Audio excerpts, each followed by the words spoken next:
Harish Pawar, King of Hindustan.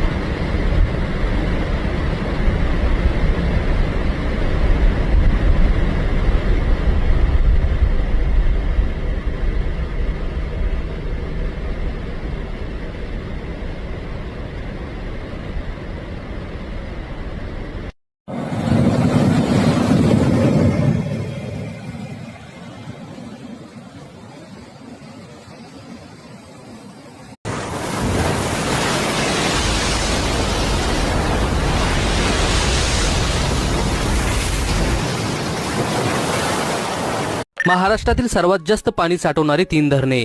मित्रांनो, महाराष्ट्रातील या धरणांमध्ये इतक्या मोठ्या प्रमाणात पाणी साठवण्याची क्षमता आहे की ज्यातून शेतीसाठी पाणी पुरवठा, वीज निर्मिती आणि पूर नियंत्रणासारखी अनेक कामे होतात।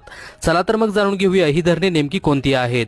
या लिस्टमध्ये 3ऱ्या क्रमांकावर सातारा जिल्ह्यातील कोयना हे धरण येते, जे कोयना नदीवर उभारण्यात आलेले असून या धरणाची पाणी साठवण्याची एकूण क्षमता 98.89 टीएमसी इतकी आहे। 2ऱ्या क्रमांकावर छत्रपती संभाजीनगर जिल्ह्यातील जायकवाडी हे धरण येते, जे गोदावरी या नदीवर उभारण्यात आलेले असून या धरणाची पाणी साठवण्याची एकूण क्षमता 102.73 टीएमसी इतकी आहे। या लिस्टमध्ये पहिल्या क्रमांकावर सोलापूर जिल्ह्यातील उजनी हे धरण येते, जे भीमा नदीवर उभारलेले असून या धरणाची पाणी साठवण्याची एकूण क्षमता 123 टीएमसी इतकी आहे। तुम्हाला यापैकी कोणत्या धरणाची माहिती होती ते आम्हाला कमेंट करून नक्की कळवा।